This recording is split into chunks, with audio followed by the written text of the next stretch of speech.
Let me give you some advice, bastard. Never forget what you are. Wear it like armor. It can never be used to hurt you.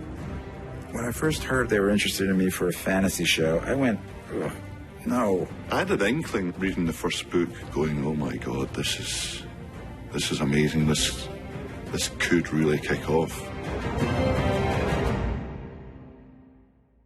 I was quite young and I had such a big imagination. In those scenes when I was younger, I would really convince myself that I was there and it was happening, you know? I'd never had any experience of acting before. I went to a very theatrically based drama school. We did 3 hours of camera training in 3 years. But then my 4th hour in front of a camera was day 1 on Game of Thrones. My first day on set was Castle Black. My first scene was, there's just a very quick scene where I'm walking down the ramparts and I was so nervous. Yeah, I remember my first day on set. Oh my God, I fell off a fucking horse. Jesus, this is my first job. This is like the first thing I ever did, and they stuck me on a horse. Oh, I was falling off the horse trying to act still. Wow. Okay, let's do it again, please. I remember my first scene we shot from the pilot, and that was the king's arrival. You know, the king rides in on horseback, and he has to get off his horse, and his robe was enormous. The horse rides in, he's like, ah, and then hold everyone, and then they run in with him like a ladder. They help him down, and they run out with the ladder, and then carry on. Oh, here we go. I vaguely remember it. It was like Sean Bean and Mark Addy and Lena, and I remember being so overwhelmed and terrified. I remember everybody clear. I remember baby Sophie and baby Maisie and baby Isaac. And now they're, you know, out there, full grown. The most shocking scene that I didn't see coming. Stop it! Stop! From then on, I started to distrust the show as to, like, whether they'd kill my favorite character or not. I think the most shocking was probably my death. The Hodor moment, I couldn't quite believe. Hold the door! Hold the door! That was such a sort of, oh my God! I watched The Red Wedding, and I didn't really read into it in the script of what happened. I think I just did my bit and went la la la, and then when it came out, I remember I watched it in the morning. I'm a big guy, big tough guy, but guess what? I burst into tears. That was an absolute shocker. I remember just watching going, no, no, no, no, no, no, no, no, what? It was brilliant. Do I have to call you Lady Stark now? Yes. My favorite day on set would be the day that I was reunited with Maisie. That day on set, I've never laughed so much in my life. It was so much fun. It was the day with the wheelchair. I've still got that video, jeez. Me and Sophie just messing around on Bran's wheelchair. I think the most fun scene we shot was season 7. We shot this big sequence, the loot train attack, and we shot that in Spain. It was such a beautiful location, and there was something about being outside every day and being on horseback. I love riding. Go Agades! Season 3, Getting the Unsullied, was the first time that I, Amelia, got to be, you know, like, bitch and badass.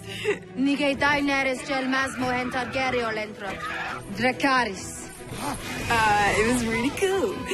Favorite day on set was definitely a day in a suit when we were doing the gladiatorial sequence. My little girl was there.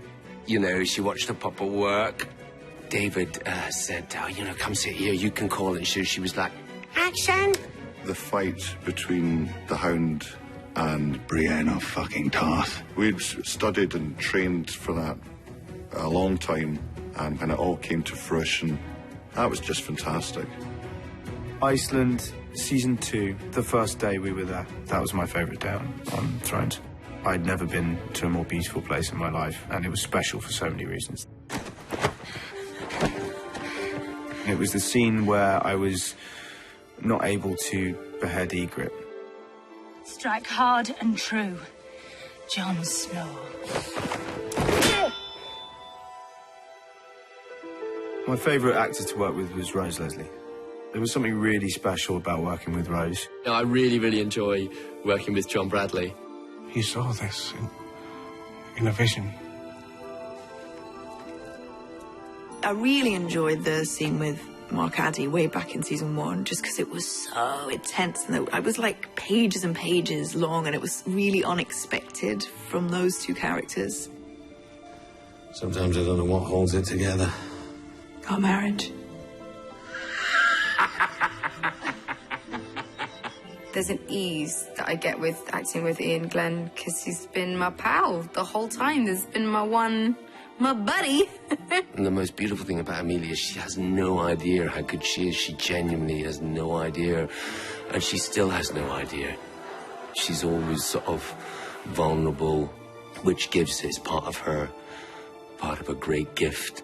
I think in terms of my favourite scene partner, it'd have to be Kit. Kit was the first person I ever had an acting relationship with because it was my first job. I think that the friendships that you form when you are a bit scared and a bit uncertain and treading unfamiliar ground, they're the ones that tend to stick because you cling on to each other for support. Sansa, come here, little dove. I always loved working with Lena. What are you doing? Praying. You're perfect, aren't you? Praying. Just watching her and learning from her was the best drama lesson I could have ever hoped for. You disobeyed my king, your father, and now I'm paying the price. I don't care, you're my friend. Shireen Baratheon. I had a couple of scenes with Shireen that I loved doing. To have her level of humanity, and decency and cleverness and brightness. He just treats her as an equal, and I really like that aspect of the relationship that they had. I really miss Charles Dance, who played my father, Tywin Lannister. We had such a great chemistry and a great friendship. Despite our on-screen relationship. I'm very fortunate to work with the greatest cast. Everybody is so professional and so incredibly kind and generous to their fellow actors. Everyone involved is like a family, and it's a family that amazingly still laughs and gets on with each other 8, 9 years in. There's been no assholes, no people, divas, there's been nothing, not even a suggestion. When it's all said and done, I'll miss the dynamic of the show, because there's nothing like this show. I mean, Game of Thrones means my 20s. I started this job when I was 22, and I am not 22 anymore. Game of Thrones is my entire career. I think I am going to have a hard time saying goodbye to Sam. It's going to be very hard to say goodbye to Tyrion. I will miss simple things, like walking on to set for the first time each year in your new bits of costume, and just knowing you're part of something which is sort of at the centre of attention. Yeah, it's going to be very strange without it. It's been 8 years. I'll tell you what I won't miss. Walking around with half a fucking beard 3/4 of the year. That's Jaime Lannister, the Queen's twin brother. I was like a little puppy when I arrived. I was like Bambi on the ice. And coming to Belfast, I learned how to walk with pride and joy. I've grown up with these people. I've changed so much as a person because of these people. I'm so confident. I've just got this confidence from the show and from playing Arya. I really feel like I just want to inject that into each and every person that I know and love, but then also any girl that admires the work that I do. The journey that I've been on with Daenerys, it's sharpened me as an actor. It's shown me the range that I can do, and because of the heights that she goes to, it's forced me to find them within myself. Game of Thrones has been such an education for me in everything. Having to be around adults from the age of 10 and work on a professional set, get up and learn your lines and really think about a character has also taught me a lot about myself. As an actor, you work and work and work and you audition and you don't get parts, and you do get parts, and sometimes they're great experiences and sometimes they're really shitty. And this has been incredible. Thrones is the Holy Grail, where it's something that is enormously, globally, massively popular, and people think it's cool. You know, people are always trying to copy things or do variations of things. It's rare you get something which is a completely original fantasy. It's the most realistic show that I've ever done that also happens to have dragons and dead people walking around in it. I think a lot of fantasy is heavy on the dragon and light on the character.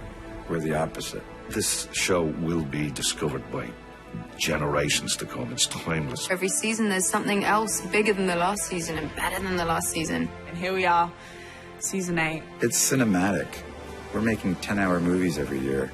The fact that this is really a full stop on this story is sad, because I think everyone's been so invested in this story that we never want to see this come to a close. But it must, and it will be good.